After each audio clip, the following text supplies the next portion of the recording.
ମୁଁ ଆଜି ଆପଣମାନଙ୍କ ପାଇଁ ନେଇ ଆସିଛି ଟେଷ୍ଟି ଆଉ ହେଲ୍ଦି ଆମ ଓଡ଼ିଶା ସ୍ପେଶିଆଲ ଡାଲମା। ସେ ପୁଣି ବିନା ପିଆଜ ରସୁଣ। ଚାଲନ୍ତୁ ଷ୍ଟାର୍ଟ କରିବା ଆମର ଡାଲମା।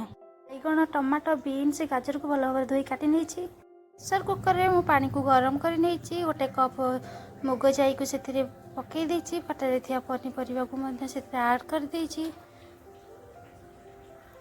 ସେଥିରେ ହଳଦୀ ଗୁଣ୍ଡ, ସ୍ୱାଦ ଅନୁସାରେ ଲୁଣ, ଅଳ୍ପ ଟିକେ ତେଲ ଦେଇ ପ୍ରେସର କୁକରକୁ ଢାଙ୍କୁଣୀ ଦେଇଦେବା।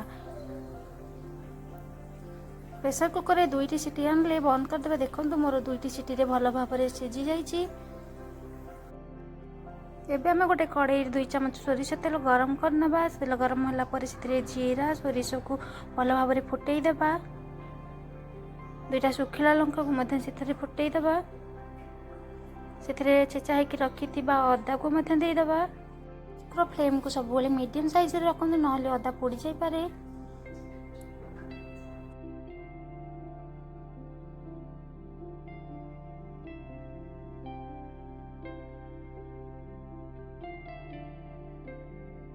କିଛି ଧନିଆ ପତ୍ରକୁ ସେଥିରେ ଆଡ଼୍ କରିଦେବା। ତ ମୋର ଅଦା ଭଲ ଭାବରେ ହେଇସାରିଲାଣି। ସେଥିରେ ରଖିଥିବା ଡାଲିକୁ ଆଡ଼୍ କରିଦେବା। ଡାଲମା ଭଲ ଭାବରେ ଫୁଟି ସାରିଲାଣି। ଆକୁ ଓଷା ବାର ବ୍ରତରେ ଖାଇପାରିବେ, ଅରୁଆ ସାହାଯ୍ୟରେ ମଧ୍ୟ ଖାଇପାରିବେ, ରୁଟିରେ ମଧ୍ୟ ଖାଇପାରିବେ। ଏକଦମ ମନ୍ଦିର ପରିକା ସ୍ମେଲ୍ ଆସୁଛି। ଆପଣ ଥରେ ଆକୁ ଟ୍ରାଏ କରନ୍ତୁ। ବିନା ପିଆଜ ରସୁଣରେ ମୋ ଡାଲମା ବନି ସାରିଛି। ଏକଦମ ମନ୍ଦିର ପରିକା ସ୍ମେଲ୍ ଆସୁଛି। ଆପଣ ବି ଆକୁ ଥରେ ଘରେ ଟ୍ରାଏ କରନ୍ତୁ।